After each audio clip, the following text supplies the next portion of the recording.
Peggy alias Peron, satu dari 3 buron yang masuk ke dalam daftar pencarian orang untuk kasus pembunuhan Vina dan Eki, ditangkap di Bandung, Jawa Barat. Dia ditangkap setelah 8 tahun menjadi buron bersama dengan Andi dan Dani. Bersama dengan penangkapan Peggy, penyidik Polda Jawa Barat ini meminjam 7 terpidana dari lapas kelas 1 Cirebon, Jawa Barat. Apakah keterangan dari kedua pihak akan dikonfrontir untuk menemukan fakta baru kasus pembunuhan Vina dan Eki? Bersama kami pemirsa telah bergabung ada kuasa hukum keluarga Vina, Alit Anindita Pratama, kemudian ada Komisioner Kompolnas Yusuf Warshim, dan juga Ketua Indonesia Police Watch Sugeng Teguh Santoso. Kita langsung ke Mas Alit, melihat perkembangan hari ini, 1 dari 3 DPO atas nama Peggy alias Peron berhasil ditangkap oleh pihak kepolisian. Di waktu yang bersamaan, 7 terpidana dipinjamkan ke lapas yang ada di Bandung, Jawa Barat. Seperti apa pengamatan Anda, Mas Alit? Ya, yang pertama kami dari kuasa hukum almarhum Vina dari tim Hotman 911 berterima kasih kepada Polri yang sudah menangkap pelaku DPO alias Peggy alias Peron. Lalu Mas? Ya, gimana? Kami juga ingin tahu, setelah penangkapan Peggy alias Peron ini dari kuasa hukum, apakah menemukan ada titik terang atas pencarian pembunuh Vina ini? Semoga saja Mas ada titik terang ke depannya dan Peggy alias Peron akan mengungkap yang 2 pelaku lagi yang masih buronan DPO. Oke, Mas Alit, Anda sempat tahu nggak siapa sosok dari Peggy alias Peron ini, Mas? Infonya katanya si pelaku kepada almarhum Vina. Oke, mungkin keterangan dari pihak keluarga korban ini mengenalkah sosok Peggy alias Peron ini, Mas?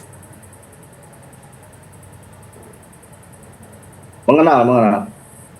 Tapi seperti ini Mas Alit, kami ingin tahu, kita ingin menyamakan antara sudut pandang pihak keluarga dengan ciri-ciri yang sudah dirilis oleh pihak kepolisian. Bahkan fotonya Peggy ini juga sudah tersebar, Mas. Yang pengetahuan kuasa hukum, peran Peggy ini seperti apa sejauh ini dalam kasus pembunuhan Vina 8 tahun silam, Mas Alit? Kurang jelas Mas suaranya. Baik, kami coba ke narasumber yang lainnya terlebih dahulu. Pak Yusuf Warshim, kami ingin tahu pandangan dari Pak Yusuf Warshim melihat perkembangan hari ini Peggy alias Peron, 1 dari 3 DPO yang gerak cepat polisi Pak, langsung ditangkap. Apakah ini akan membuka tabir misteri selama ini kasus pembunuhan Vina? Pak Yusuf Warshim. Baik, terima kasih Mas Andro. Itu penangkapan salah satu tersangka yang buron itu, salah satunya Peggy. Kita patut mengucapkan terima kasih pada kepolisian. Kompolnas sendiri dari kemarin-kemarin kami terus mendorong agar kasusnya sesuai dengan putusan pengadilan yang sudah ingkrah itu bukan kecelakaan tapi pembunuhan. Ini belum tuntas karena masih ada yang belum tertangkap dan menjadi DPO pada saat ini. 1 Peggy sudah ditangkap, tentu mudah-mudahan penangkapan ini memberikan petunjuk kepada arah jalan untuk bisa menangkap 2 lagi. Itu yang paling utama yang kami garis bawahi. Yang kedua, penangkapan ini nanti kan tentu akan diperiksa apakah ada yang dikatakan keterangan baru atau bukti baru untuk memperkuat memang pembunuhan atau yang selama ini masih ditanyakan menjadi catatan terkait dengan dugaan pemerkosaan itu ada atau tidak. Ini tentu sepenuhnya kita serahkan kepada penyidik untuk melakukan penggalian, pemeriksaan, dan bila perlu pengembangan apakah nanti ada novum terkait dengan kasus ini. Namun harapannya ya tentu apa yang sudah diputuskan ini menjadi jelas dengan tertangkapnya semua daftar pencarian orang ini, Mas Andro. Kalau kami posisinya seperti itu. Oke. Baik, kalau gitu saya mau ke IPW Pak Sugeng. Pak Sugeng, ini kan setelah 8 tahun begitu, baru sekarang tertangkap salah satu dari 3 DPO. Anda melihatnya seperti apa? Apakah ada kejanggalan dari kacamata Anda, Pak Sugeng? kalau pendapat IPW, ketika 8 tahun yang lalu dengan data DPO yang kemudian minim itu sudah diurus ini pertama ya oleh kepolisian. Sudah diurus karena merasa cukup 8 orang sudah dipidana. Itu yang pertama. Kemudian yang kedua, baru menjadi perhatian Mabes Polri dengan Polda Jabar saat ini ketika viral. Ya. Nah, sekarang IPW sempat skeptis bahwa ini bisa diungkap DPO. Ternyata di luar dugaan begitu cepat. Jadi perlu diapresiasi. Yang penting, nah ini yang penting nih. Kan ini menjadi sorotan kepada institusi Polri terkait proses ini. Ini jangan jadi sorotan lagi setelah penangkapan itu. Apa?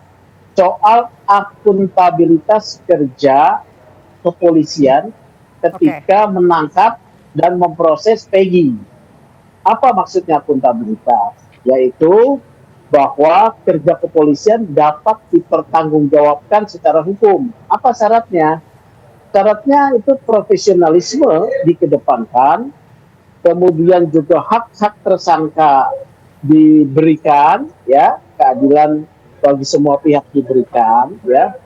Oleh karena itu pendekatannya adalah scientific criminal investigation, ya, bukan diulang lagi keluhan seperti Saka Tatal, yaitu bahwa Peggy atau Peron ini kemudian ditekan. Tidak boleh. Untuk akuntabilitas terhadap Peggy, IPW menyarankan agar kepada Peggy diberikan advokat yang independen, ya. Walaupun kalau Peggy ini tidak bisa membayar jasa pengacara, yang ditunjuk oleh polisi kalau nanti bantuan hukumnya pro bono, advokat yang kredibilitasnya bisa punya kredibilitas yang baik, ya, bukan asal-asalan. Tujuannya supaya hak-hak Peggy itu dilindungi. Dia tidak boleh diasingkan, tidak bisa diakses oleh keluarga, oleh pengacaranya. Peggy juga harus dijauhkan dari tekanan-tekanan. Itu catatan dari Pak Sugeng, tapi tadi Bapak mengatakan jangan asal-asalan secara prosedur hukum dalam penangkapan Peggy ini. Tapi wajar tidak Pak jika secara pergerakan aparat ini diungkapkan terlebih dahulu tapi rilisnya ditunda untuk menunggu sampai seluruh bukti lengkap baru kemudian rilis resmi di hadapan publik. Sesaat lagi Pak Sugeng ditanggapi hanya di Kabar Petang pemirsa.